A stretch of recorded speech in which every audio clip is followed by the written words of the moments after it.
नबी करीम सल्लल्लाहु अलैहि वसल्लम ने फरमाया कि मेरे घर की छत खोल दी गई। इस वक्त में मक्का में था। फिर जिब्राइल अलैहि अस्सलाम उतरे और उन्होंने मेरा सीना चाक किया। फिर इसे जमजम के पानी से धोया। फिर एक सोने का तश्त लाए जो हिकमत और ईमान से भरा हुआ था। इसको मेरे सीने में रख दिया, फिर सीने को जोड़ दिया, फिर मेरा हाथ पकड़ा और मुझे आसमान की तरफ लेकर चले।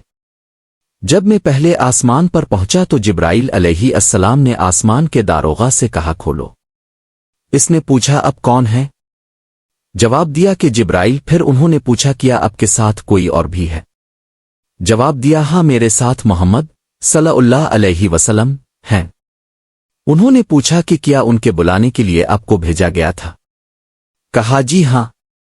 फिर जब उन्होंने दरवाज़ा खोला तो हम पहले आसमान पर चढ़ गए। वहां हमने एक शख्स को बैठे हुए देखा।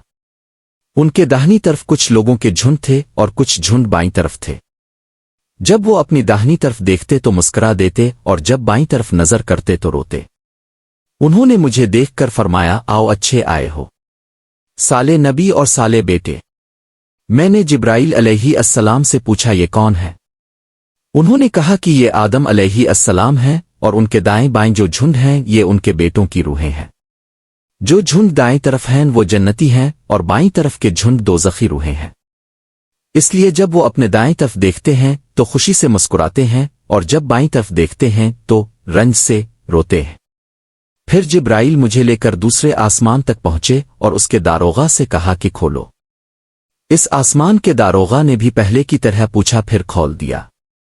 अनस ने कहा कि अबूजर ने जिक्र किया कि अब सल्लल्लाहु अलैहि वसल्लम यानी नबी करीम सल्लल्लाहु अलैहि वसल्लम ने आसमान पर आदम, इदरीस, मूसा, ईसा और इब्राहीम अलैहिस्सलाम को मौजूद पाया और अबूजर रज़ी अल्लाह अन्हु ने हर एक का ठिकाना नहीं बयान किया। अलबत्ता इतना बयान किया कि नबी करीम सल्लल्लाहु अलैहि वसल्लम ने आदम को पहले आसमान पर पाया और इब्राहीम अलैहिस्सलाम को छठे आसमान पर। अनस ने बयान किया कि जब जिब्राइल अलैहिस्सलाम नबी करीम सल्लल्लाहु अलैहि वसल्लम के साथ इदरीस अलैहिस्सलाम पर गुजरे तो उन्होंने फरमाया कि आओ, अच्छे आए हो, साले नबी और साले भाई। मैंने पूछा, ये कौन है? जवाब दिया कि ये इदरीस अलैहिस्सलाम है। फिर मूसा अलैहिस्सलाम तक पहुंचा तो उन्होंने फरमाया, आओ, अच्छे आए हो, साले नबी और साले भाई। मैंने पूछा, ये कौन है? जिब्राइल अलैहिस्सलाम ने बताया कि मूसा अलैहिस्सलाम हैं। फिर मैं ईसा अलैहिस्सलाम तक पहुंचा। उन्होंने कहा, आओ, अच्छे आए हो, साले नबी और साले भाई। मैंने पूछा, ये कौन है? जिब्राइल अलैहिस्सलाम ने बताया कि ये ईसा अलैहिस्सलाम हैं। फिर मैं इब्राहीम अलैहिस्सलाम तक पहुंचा। उन्होंने फरमाया, आओ, अच्छे आए हो, साले नबी और साले बेटे। मैंने पूछा, ये कौन है? जिब्राइल अलैहिस्सलाम ने बताया कि ये इब्राहीम अलैहिस्सलाम हैं। इब्न शहाब ने कहा कि मुझे अबू बकर बन हज़म ने खबर दी कि अब्दुल्ला बिन अब्बास और अबू हब अल अंसारी रज़ी अल्लाह अन्हुम कहा करते थे कि नबी करीम सल्लल्लाहु अलैहि वसल्लम ने फरमाया। फिर मुझे जिब्राइल अलैहिस्सलाम लेकर चढ़े। अब मैं इस बुलंद मकाम तक पहुंच गया जहां मैंने कलम की आवाज़ सुनी जो लिखने वाले फरिश्तों की कलमों की आवाज़ थी। इब्न हज़म ने अपने शेख से और अनस बिन मालिक ने अबूजर रज़ी अल्लाह अन्हु से नकल किया कि नबी करीम सल्लल्लाहु अलैहि वसल्लम ने फरमाया, बस अल्लाह ताला ने मेरी उम्मत पर 50 वक्त की नमाजें फ़र्ज कीं। मैं ये हुक्म लेकर वापस लूटा। जब मूसा अलैहिस्सलाम तक पहुंचा तो उन्होंने पूछा कि आपकी उम्मत पर अल्लाह ने क्या फ़र्ज किया है? मैंने कहा कि 50 वक्त की नमाजें फ़र्ज की हैं।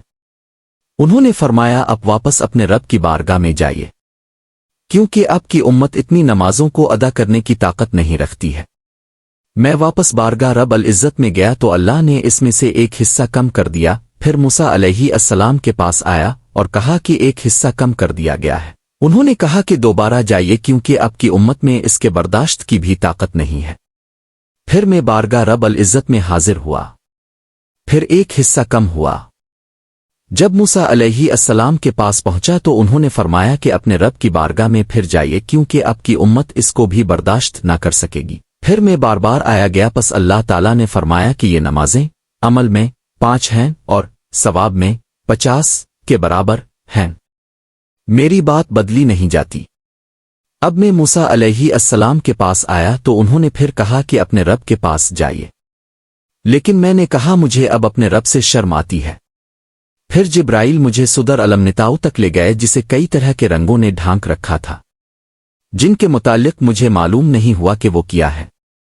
इसके बाद मुझे जन्नत में ले जाया गया। मैंने देखा कि इसमें मोतियों के हार हैं और उसकी मिट्टी मुश्क की है।